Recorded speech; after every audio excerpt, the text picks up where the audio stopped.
তোর সঙ্গে হঠাৎ সেদিন দেখা, তুই বললি ভাল লাগে না কিছু। তুই বললি ব্যস্ত হতে গিয়ে একাকিত্ব ঠিক নিয়েছে পিছু।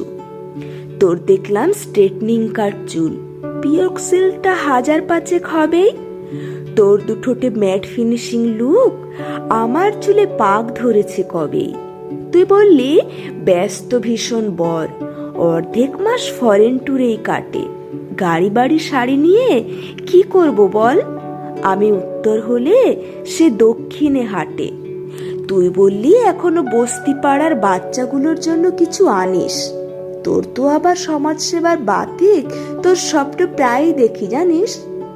তুই বললি 1030 মাসে হাত খরচা ঠিক পাঠিয়ে দেয়। হপিং শপিং লাফিং ক্লাবগুলো এখন আমার অবসরটা নেয়। 4টে তলার বিশাল বাড়ি জুড়ে আমি আর 2জন কাজের লোক। তুই বললি আমি বড্ড একা, অর্থ নয় লোকটা আমার হোক। অথচ এই গাড়ি বাড়ির জন্য তুই আর আমি 2 প্রান্তে থাকি। চোখ উপচে হাসির বিনিময়ে 1,00,000 আউন্স বেদনাশ্রু ঢাকি। 5টা-6টা টিউশনি তো মোটে, 300 করে বেতন পার হেডে। টালির চালার 2জন বুড়ো বুড়ি অন্ধকারে দৃষ্টি ফ্যানের ব্লেডে। 1030 হাত খরচা নিয়ে নিঃস্ব জগৎ হাতড়ে হাতড়ে খুঁজিস। বেকার ছেলের জীবন জানা আছে?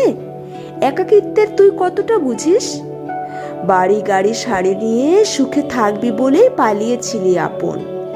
সুখের ঘরে অরুচি ধরেছে বলে দুঃখ নিয়ে চলবে বিলাস যাপন। 30,000 হাত খরচার কাছে আমার কাহন অতীত হয়ে যাক। গাড়ি বাড়ি শাড়ি নিয়ে তুই স্বার্থপর নারী হয়ে থাক।